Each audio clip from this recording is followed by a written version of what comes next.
Welcome back to the Lanterne Rouge Cycling Podcast. Here with Benji, as always, on the Sunday afternoon, recapping the Men's World Championships road race. One of these a year. We're very excited. Strap in, get yourself a coffee or a cup of tea. This will be a long one with lots of tactics to discuss. As you know, this show is supported by our show partner, Lacole. More on a record coming from Joss Loudon, supported by Lacole, in a few days. I'll talk about that later. But the course here, we mentioned in the preview, 270 Ks. We have a Leuven circuit, which is not as hard, short climbs, like 300 meters, 5-6%.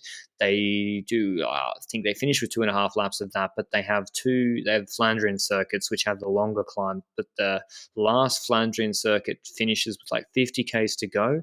It's the Smeesberg, Moskestraat, and Bergstraat, and they go back and they finish with the Smeesberg, I think, in that circuit. So that's where you'd want to make a difference, drop some of the sprinters there. Favourite, Wout van Aert. They've been talking all week about Belgium, about going happy with a sprint. Wout van Aert's the leader, and obviously we have Alaphilippe, Kasper Asgreen, a whole host of names in the worlds that you would expect. With Benji, it opened up really, really early. Obviously, we had the obligatory break of the smaller nations, but then, 180 Ks to go, we see Cosnefroid launching it. Yes, I think we even had an earlier move by Turgui already. So the French were really looking for that one guy to make a bit of a move and cause the group to get away and perhaps get into a beneficial position and put Alaphilippe into his seat. And I wasn't surprised that Turgui is one of those riders, but I was kind of surprised that Cosnefroid was the first one in the second one in that team to go for it already. And that's because, 2 weeks ago, we saw that Cosnefroid was really strong in, what was it, the French race, Brittany Classic. So I was expecting him to be one of the latter riders to be used by that team. And next to that, also, we looked at European Championships a week and a half ago, also a strong performance there. So really surprised that he went so early. But then we saw that he makes that move. It was on the Flandrien circuit already, so one of the earlier climbs that existed. And who was following that? Well, Remco Evenepoel. And then Remco Evenepoel did so with Kort Nielsen on his wheel. 3 riders gone, Cosnefroid, Evenepoel, and Kort Nielsen. So you got 2 riders that were literally in the last group in the European Championships, and Kort Nielsen, who's basically the Danish form of Colbrelli in some occasions. So a very similar rider in that aspect. So it was kind of fun to see this dynamic where these riders who you'd expect to go late in the race already going with 180k to go, and that opened up the race big time. Because at the start, no imminent response, but when you look at those riders, Cosnefroid, French, Belgian Evenepoel, Kort Nielsen, Denmark, what team isn't there? Italy mainly, from like the favorites. And that's when we saw that Italy went to the front big time. But they just had a crash with 2 riders of their team. Ballerini was down, Trentin was down, and those riders had just come back. Ballerini did a big pull, but after that crash, falling with his back on the bottles that he was carrying to the front of the peloton, not ideal at all. And he was gone very instantly. Then next to that, Trentin was the next to pull together with another rider that kept on pulling quite a bit as well. I just don't know who the third rider was. I think it was Moscon, but I'm not 100% certain. And we saw that Trentin was basically already going all out to try and close that gap as well. And that displays that the Italian team was put into a position that they seriously don't like. But it was actually getting a bit more extreme a few climbs later, 2 climbs later, I think, where a group actually started forming at the front of the peloton. And that group was kind of significant, but once again did not include any Italians. It included Cosnefroid, well, obviously being caught by that group that got away from the peloton. Then Mark caught up. We had Tim de Klerk also bridging up. Primož Roglic, Tratnik, so teammate for Slovenia. We had Swift in there. Ankorn saw that and was like, okay, there's no Dutch rider in that. I'm going to bridge up as well. Asgreen bridged to the front as well. Kort Nielsen was also there from the initial attack of Cosnefroid, so 2 Danish people. Erviti, Haas, Bissiger, Hulgaard, and McNulty. And when you see a group like that and you see that no Italians in there, that's a mistake, right? Exactly, yeah. I think Britain and Italy were caught on the back foot a fair bit today, particularly GB later as well, and they're having to do a lot of work to chase back with Stewart and co. And it cost Italy. I mean, Trentin, I thought he'd make this finish. By the time there's 124 Ks left, Trentin's abandoned.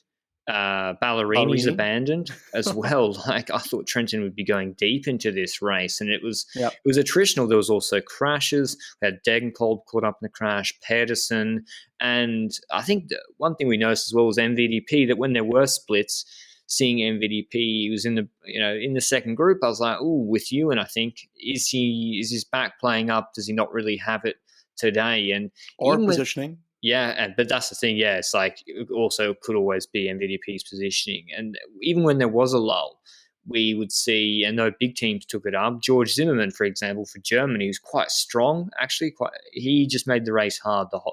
Riders like him the whole time. The only real constant was Tim de Klerk pacing. But I want to go to, I think, one of the most important parts of the race, which is this situation where Evenepoel gets into a group with Nielsen, Paulus. Who else is in this group, Benji? We should go through the Madua. whole list. Yeah. Madua, Evenepoel, Tratnik, Bajoli, Van Barle, Schmidt, Garcia Cortina, Stannard, Polet, Tiller, and Paulus. But I do want to mention that in the previous group, we had de Klerk pulling, but I felt like Evenepoel was pulling more than de Klerk personally. So he has been pulling for quite a while and got into this group as well. De Klerk was not part of this group. So Evenepoel was solo when it comes to that. This time around, you have Bajoli, so in Italian, but no British rider. Britain kept on riding big time behind. Hayter had already crashed, so they were losing half their team in the same way that Italy did a bit earlier in the race. And yeah, an interesting situation, right? Evenepoel at the front, Belgium at the back, trying to kind of control the gap as well because I didn't they get not it. trust it. I didn't get it because I know you don't want that gap to get to 5 minutes because if it's 5 minutes for Remco's mechanical or bonks, whatever, then you're stuffed. I know you want to keep it at a moderate amount, but you're approaching the Flandrian circuit. We're now between the zone 70 to 50 Ks to go is where the Flandrian circuit is. You have Remco in this group, which being not trying to be unkind, these are not race favourites he is with. Apart from Van Baal, who I was like, you must consider him. He won Dwars door of London, very underrated rider, but there is no MVDP, Pidcock, Colbrelli, Alaphilippe in this group with Remco Evenepoel. And the other teams, GBs had to spend a lot. Italy have Baggioli there, but I could see Colbrelli getting a little bit nervous. France were chasing. France were on the back foot for the first time having to chase because they weren't happy with just Madouas in this group. And Belgium have taken up the pacing, keeping the gap at 30 seconds. I would have preferred the gap to be at a minute 30, Benji, and for Belgium to make France eat up their plate a little bit more, whatever the Belgian expression is, to actually make the other teams work a little bit more. Because what's the harm? And if Wout van Aert wants to go for it, isn't this the perfect situation that you want to continue for a long time? Wout van Aert in a seat and Remco in a group that's not that threatening. Exactly. That was also what I was thinking. When you look at the first group he was in, those were riders that were dangerous. I was scared of a Roglic in that group, despite the parkour not being the ideal Roglic parkour at all. But, like, this group doesn't have that. Sure, there's riders like you mentioned, Van Baarle, that you should be scared of, but at that point, Wout van Aert is going to have to compete against big guns in the peloton as well. So he might as well risk it with Evenepoel against the likes of Van Baarle too. And I was thinking they were trying the following. I was thinking they were trying something like the Van Dijk strategy in the European Championships, keeping it close for when Remco fails to do so. But it was too close, like you mentioned. It was too close. And that's because, well, I thought Remco would be the man to take on the Flandrian circuit they were going into.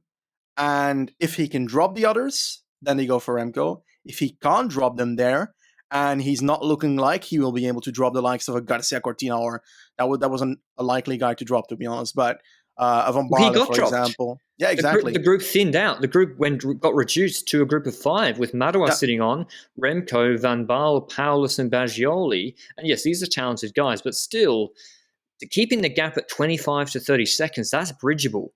And as you said, I would have liked to see, and say Remco starts to feel not too crash hot. If he sits on with Madouas, then the group is going to come back anyway if he stops pulling. And so he will sabotage the group from within. So I think Belgium could have let that race situation play out a little bit longer. They also, in my view, I said this numerous times, I thought if you want to sprint with Wout van Aert, then you want to bring as many riders with you to the finish why make the Flandrian circuit hard? Why are you keeping it at 30 seconds to have Cosnefroid attacks again, by the way, with 80 Ks to go or a bit later? Campenaerts has to mark that. Then Campenaerts is tied. Then they're pacing with turns. And so when Kwiatkowski actually accelerates before or at the base of the Bergstraat, there's no Belgium domestiques. It's just Wout van Aert, I think, and I think Jasper Stuyven. Moskestraat. Maybe you're right. Yeah, but it's the two, Stuyven and Yeah. Wout van Aert. Kwiatkowski accelerates, and then I think of Alaphilippe, or is there an attack before Alaphilippe? It's Alaphilippe, Wout van Aert's on his wheel, and Alaphilippe is full launching it, creating the split, bridging across to Remco Evenepoel. And I don't know, you saw when there was just Stuyven there and MVDP's coming across, who did we eventually have in this group that went across to the Evenepoel group? Because it's actually a laundry list of race favourites. Yes, certainly a laundry list of race favorites. And for Belgium, you had Stuyven, Van Aert, and you also had Campenaerts, who was able to cling on to the back of it. And also, was Campenaerts still there? I'm not even sure. No. No, Stuyven, Remco. I'm BSing people. Sorry, I'm afraid I'm messing up here. But Stuyven, Van Aert was in that group. Alaphilippe was there together with Madua, since he was bridging up towards the group with Madua, of course, since Madua was in that breakaway still. Bajoli was there with Colbrelli and Nizzolo. I'm doing this off the top of my head because I forgot to open the tab. Valgren was in there as well. We also had Van der Poel, who bridged up as one of the latest riders in the group. Yeah. Not sure if positioning are not good enough. Once again, it's very hard to guess that from Van der Poel. I think bad legs. I dare to think so as well, but you never know at this point. And he was able to bridge up quite late as well. Pidcock was there, lonely. Hayter already crashed and already paced quite a bit as well, I think, at that point. So didn't expect to see him anymore, and we didn't see him anymore. And who else was in that group? What nations did I forget? Marcus Hulgaard. Yes. We have I said a laundry list of favourites because these are all fast riders. And in the group behind, you have a not looking too good Sagan, Michael Matthews and co. And I honestly think for Belgium, if you said, okay, 50 Ks to go, you're going to have a group with a tired Remco who you're going to put on the front to work, Stuyven, who's already had to close a gap or two, France with three riders, Italy with 3 riders, and Nizzolo, who's fast, MVDP with a teammate. Is that the best situation you'd want? Isn't the plan? I thought the plan for Belgium was to bring it for a 30-man sprint with a lead out for Van Aert. And, then you will have the favourites as well. But instead, you are going to the finish with the favourites, just not with turns, Benoit, Campenaerts, and co. And you're going to get attacked. Alaphilippe, Mohoric, Valgren, Paulus. All these riders don't want to sprint. I think the problem is the following. They indeed made it hard enough to drop sprinters, but the problem is when you make it hard enough to drop sprinters, you're also setting it up perfectly for others to attack. And then the Kwiatkowski and Alaphilippe attack game, and that probably bottled the idea of riding over the rest of that Flandrian circuit a bit slower. But the odd part is, then it doesn't make sense that they were pacing so hard before that Moskestraat with their team. And that's the only thing that doesn't click for me in that storyline. And yes, they perfectly set it up for Kwiatkowski and Alaphilippe to make that move, and that's a big risk they took there, and it ended up probably blowing up their plan of making it not that hard, because now they had 2 riders and Evenepoel had already half-ridden himself to death in the breakaway. And by the time they came to the group with Evenepoel, by the time they were in that group, Evenepoel wasn't looking too great on the first climb that they were on. Evenepoel was hanging on a thread at the back, and he already started pacing beforehand. Honestly, respect, because he's gotten so much hate the last week about, he's never going to work for Van Aert. Second that they get to the group, Remco gets at the front of the group, starts pacing. Next climb, he almost drops. After that climb, he gets back to the front and he starts pacing again. So, solid work, and probably one of the 2 MVPs in my eyes in the Belgian team today. Evenepoel and Tim de Klerk earlier on in the race, who was also a godlike character. But yeah, from that point onwards, you're in that situation. What can you do as Belgium? Do you keep Evenepoel pacing and risk him dropping, making sure that you only have 2 riders to take control of attacks in the last 20K? Or do you say, don't do that and risk other people attacking you again? I don't know. It's tough. I would have not paced with David Apollo, and I would have. It was too late at this point because they started pacing with him with like 52Ks to go, 50Ks to go. But I honestly would have let G2 come back. The composition of G1 was not the best it could be. Very dangerous situation. Very tough to control that final circuit. I would have let G2 come back and have more teammates and hopefully a slower race, but maybe the damage was already done at that point. And I would have put it on Italy with Baggioli to pace. And so Evenepoel paces. We have an attack from Alaphilippe again, and he actually Colbrelli goes with him easily with 48Ks to go, but Colbrelli doesn't really pull with him. Evenepoel back to pacing. We also then have Baggioli. Then once Evenepoel stops pulling, by the way, this is now 20 Ks go past or 16 of Evenepoel pulling. So it's not like, oh, he just pulled for 2Ks, he was done. No, he pulled for a long time. Baggioli pulls. So we're getting now to the point where the domestiques that are in this group are getting spent. And Valentin Madoua, France have been sitting in the entire time with Seneschal, Alaphilippe, and Madoua. And Alaphilippe attacks on the St. Antonius climb, led out by Madoua, who even creates... The shortest of them all! creates separation to the whole group, Madoua, for Alaphilippe. It's like a 150-meter climb, and no one can go with Alaphilippe. In fact, people are looking at Paulus to do it. Well, people were looking at Van Aert, and actually Paulus, to his own detriment, tried to do it, and no one could go with him. And then we have Alaphilippe getting onto the circuit. Now's the second curious thing, Benji, which makes sense with the post-race interviews. We see Van Aert let Sturven's wheel go, and he, I think, goes with a small group. And you're like, why is Van Aert letting Sturven go? Because then the rest of the group looks at Van Aert to close Sturven. So, was that explained in the post-race interviews? Well, in the post-race interviews, I'm afraid that Van Aert just went with... I didn't have the legs I wanted today, and I told Stuyven that, and he tried for himself. So I'm guessing that must have happened just before this move. Otherwise, Van Aert should have been the rider to respond to in the wheel of Stuyven, because you can't let that group go with Alaphilippe already ahead of that, because Stuyven is unlikely to get back to Alaphilippe and beat him afterwards. I just don't see that happening unless Stuyven suddenly has a godlike day, which I wasn't really expecting. And I didn't get that, but he got lucky. He got to the back of the group, Van Aert, and we saw that group that was split behind got back because the likes of Van der Poel also closed down the gap again. So we had a full, complete chase again behind Alaphilippe, and then there was this tiny second where Alaphilippe was riding ahead of them, and Stuyven decides to attack on the right side of the road. People attack with him. I'm not sure if there's one rider that attacked just before Stuyven. I honestly am not really sure.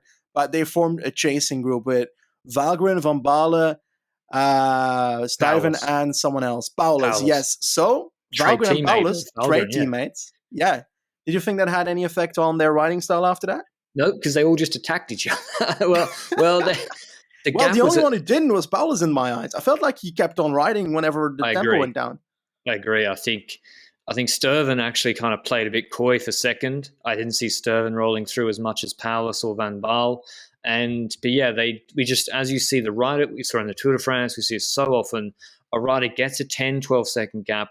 Alaphilippe's got to do the full Leuven circuit. You think, how is he going to do 12Ks, 14Ks on his own against a group of Van Baarle, Paulus, Sturven, and Valgren, 4 strong riders? And the answer is everyone's cooked. G3 is gone. They got Nizzolo pacing backwards. They're at like 45 seconds. Pidcock's missed the split. He'd been sitting in the whole time and apparently actually had quite good legs, so he miscalculated there following Van Aert and MVDP, I think.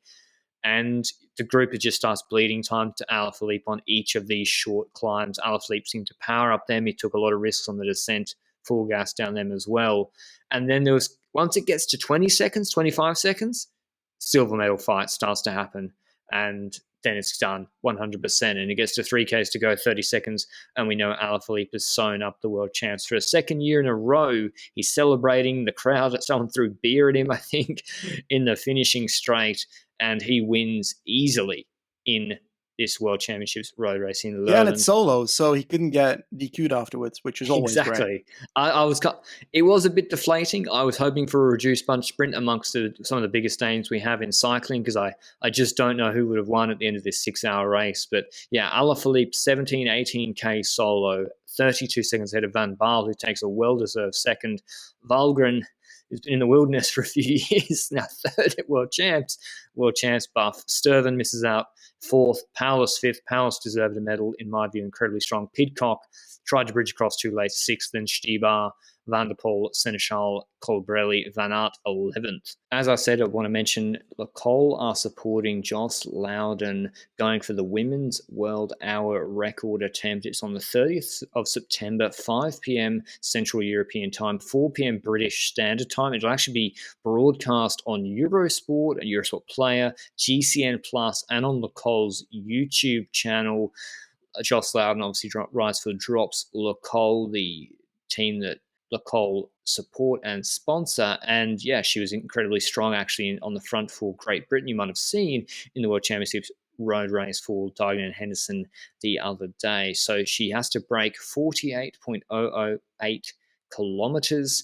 And yeah, I can't wait to watch to see if she can do it on the 30th of September. So thanks to Lacole for supporting the podcast, for supporting women's cycling, and hopefully see as many of you watching that and enjoying it then. So France, Benji, tactical perfection, making the race incredibly hard and attacking at every opportunity throughout the race with Cosnefroy, and then Alaphilippe and Turgis and Madoua, getting in all the right moves, and then also having Seneschal as a threat in that late move too. I think, yeah, hats off to Alaphilippe. They played it perfectly, even though Verkler says that wasn't the plan. Well, I guess they can be happy with the not plan as well then, I guess, because this was hella great. And like, we have some positives for the Belgian team as well. We got to look at this and we see that Van Aert doesn't get silver, so that's a win. And next to that, Remco has his teammate in the World Champs jersey. So technically his pacing in the group also helped Alaphilippe get his World Champs jersey, and he can just pretend that it was for that reason and get credit in the De Koning team as a consequence. So yeah, all in all, I think that Belgium made tactical mistakes. I think that they could have played it much better at certain occasions, like the Evenepoel moment, where Evenepoel was in that five-man group and they chose to basically ride 20 seconds of it just before the Moskestraat launching Kwiatkowski and so forth.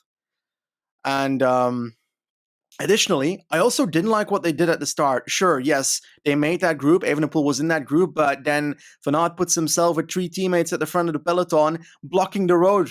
Just a complete road. Yeah, fuck off, man. Least favorite thing.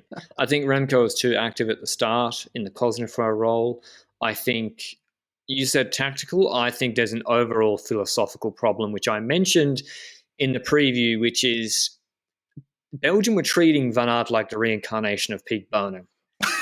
They weren't. No, they're like, it's going to be a sprint. Wout gets to pick the team, and they were going to ride for Wout. And it's like, that's great. Wout is very good. He's good in bunch sprints and reduced bunch sprints. I wouldn't say he is a nailed-on winner of them.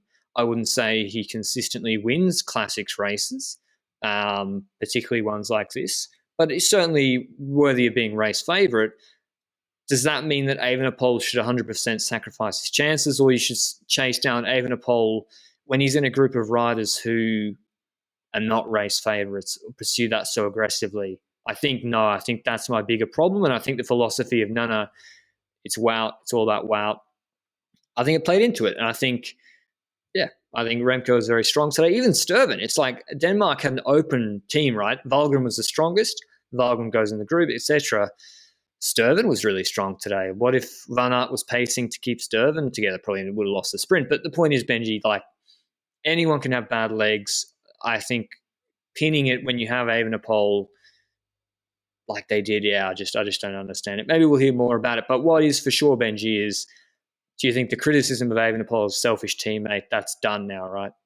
Yes, certainly, but we also can't hype him up too much. We still got to remember that he killed a pheasant last year in Lombardia, so that's not nice either. Yeah, I think it'd be interesting to see what happens next year. Obviously, Caleb Ewan taking the dub in Wollongong.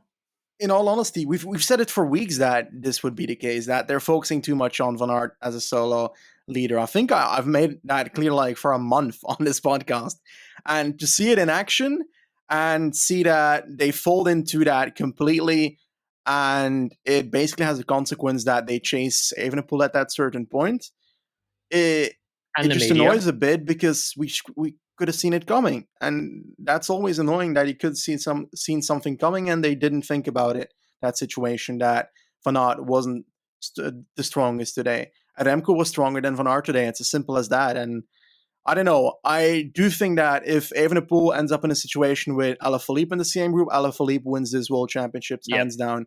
But in the situation that he was in with 5 riders in that group, Belgium could have just let, I don't know, Kwiatkowski and the French try and close the gap, because sure, they might have been able to do so, but still it would have been harder because they closed down 20 seconds to the front group just before the Moscows trot the Belgians. So well, here's a different scenario, Benji. The gap's at 1 minute. Alaphilippe attacks while Van Aert sits on.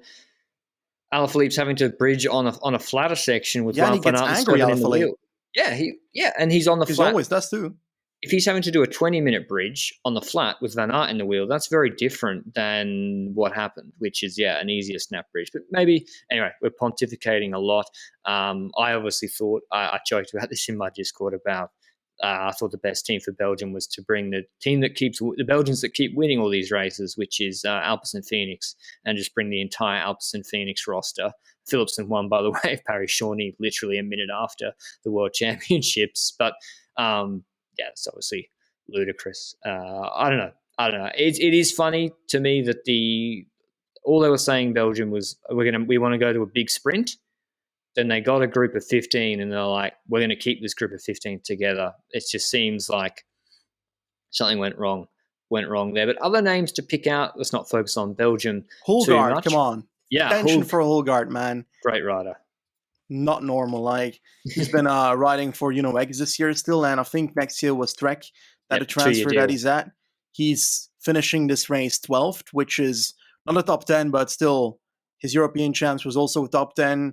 His Arctic Race of Norway stage win, I think, if I recall correctly. Yes, that's not a big race, but I recall him from the start of the season. I think it was Omloop, no, Kuurne-Brussel-Kuurne, 14th, E3, 8th.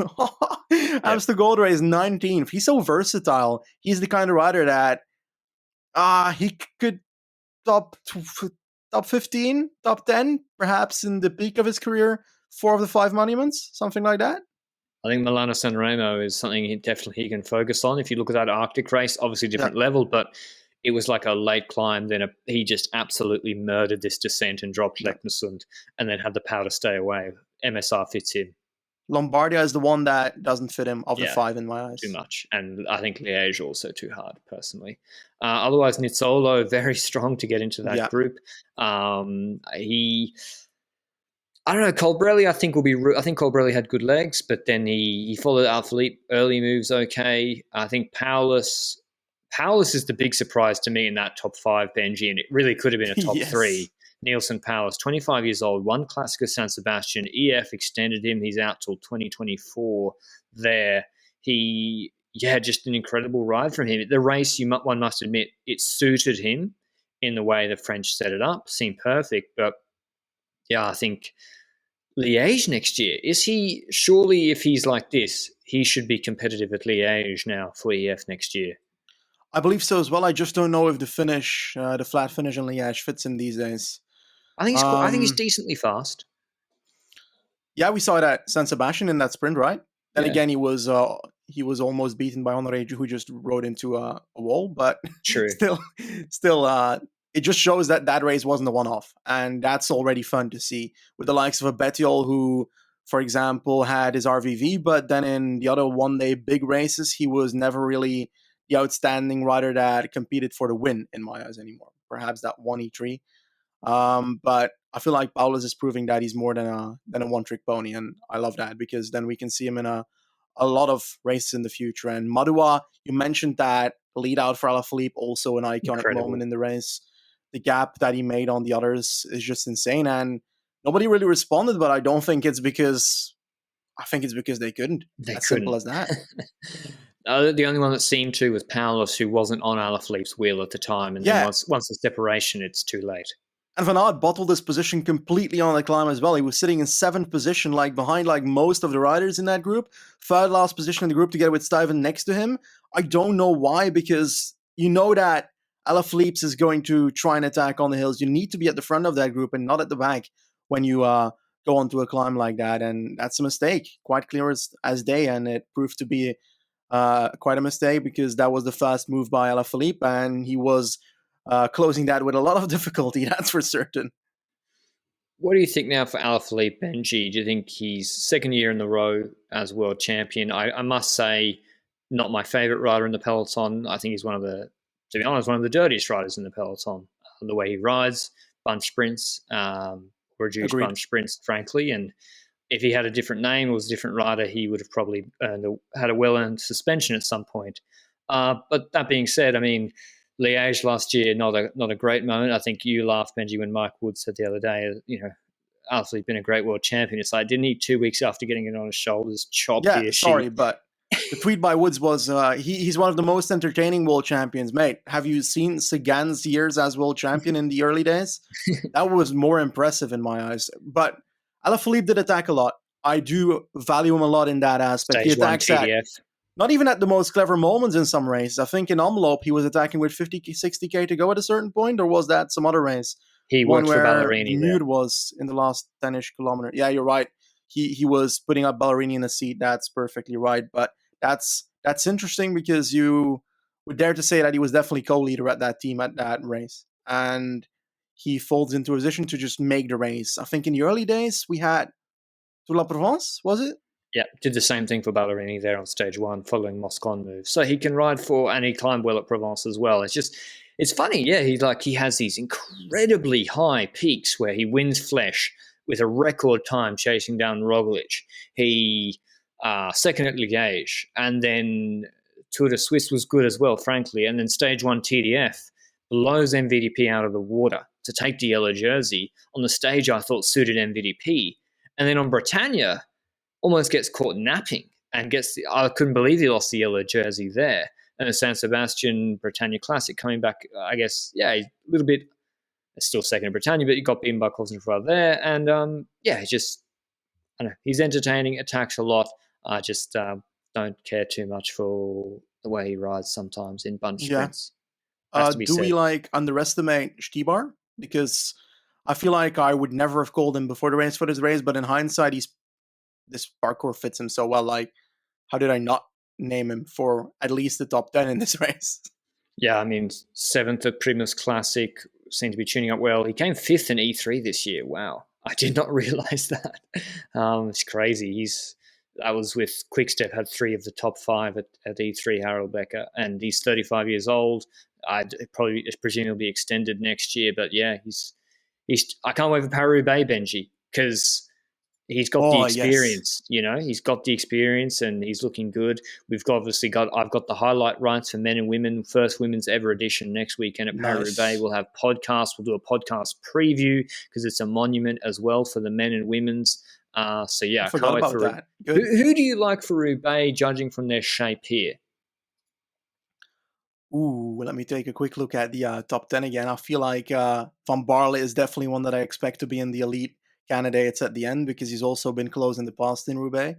And he's the kind of rider that really is good on these longer races, these 250-plus kilometer races that really fits him. In all honesty, it wouldn't surprise me if Valgren's good on that parkour as well. Sure, he's honestly better on the hills, but I do believe that he's decent on cobbles as well. Stuyven's definitely one that I would name. I would not expect Paulus to be the perfect candidate for Roubaix, but he's welcome to surprise me. I doubt he's going to ride it, though. Pidcock, I don't know. It should fit him, right? As a cyclocrosser, the parkour. I don't think he's doing it. Oh, yeah, he was skipping it for a certain reason that I completely forgot. But I like Sturven and Seneschal looking good for it, I think. You think Van der Poel will grow into form by then? Who knows? If there's one race when you've got a lingering back issue you don't want to do, it's probably 6 hours. Fuck me, Paris-Roubaix. I couldn't think of anything worse. I've got a sore back myself right now, Jesus. But yeah, what about let's round up the parkour a little bit, Benji. We've now seen all the races across the week of this World Championships. Very exciting week. TT I enjoyed a lot. We always thought this course for the men elite could be selective enough. And we thought there'd be a solo. I just thought it'd be Remco. What do you think of the parkour? I think it was outstanding. I think it was perfect. It was very well balanced, and judging by how exciting this men's road race was, I think they couldn't have done a better job. I think so as well. First of all, it doesn't feel iconic for Belgium, this parkour.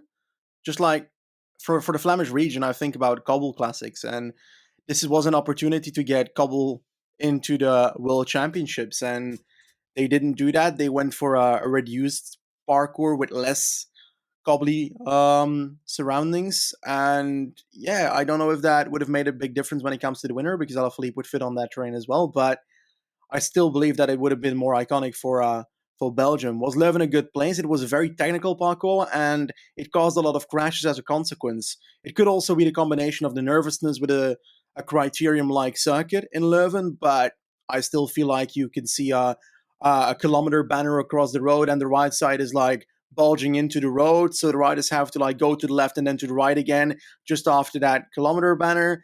Well, you know that some rider is gonna hit that, and then you've got another rider that almost hit one of those parts where they go into a corner and they have to go wide, but then the road kicks in and becomes narrow, and he almost rides into that as well. So the safety of this parkour was not up to standards in my eyes to a World Championships parkour. And the barriers along the side, there were quite a few crashes that were caused by barriers with those iron legs at the bottom that they said that they would never use properly in the sport anymore, and then they kept on using it. So that's not amazing either. I'm not a great fan of this parkour, and I'm not sure what it is. It was very fun to see the races, but it's not like I will remember this as, it was the Flemish parkour. The only thing that was great about it was the people at the parkour, because some of the images that I saw, the videos that I saw from Leuven, that was amazing. And that's mainly due to the people and not necessarily the parkour. Yeah, I think, as you said, there's no Muur van Gerardsbergen. There's no iconic cobble climb. They No didn't go through Paterberg. Gistel, the capital of Belgium. I think I thought they were trying to home cook a parkour for Wout van Aert. I thought that was the plan. Problem is that suits some other riders, I think. Yeah. Apparently. Apparently. But yeah, I enjoyed watching it. I enjoyed how there was a possibility for a group sprint of 5, of 20, of solo attacks like Baroncini, of 2 like Zoe Backstep, and now Alaphilippe solo. And then who won the under 23s men's Benji? Can't remember. Baroncini won that. Bear, whoever. No, he won the Norwegian juniors. guy. He won the juniors. So it did suit attackers a little bit more, I think. Jesus. It was more attritional than we thought. Baroncini, of course, dude. Baroncini and the women elite was a large sprint, with obviously the upset there with Balsama. But yeah, I enjoyed watching all the races, and I think you can. I don't know. Would you have preferred swapping the Flandrian and Leuven circuits around?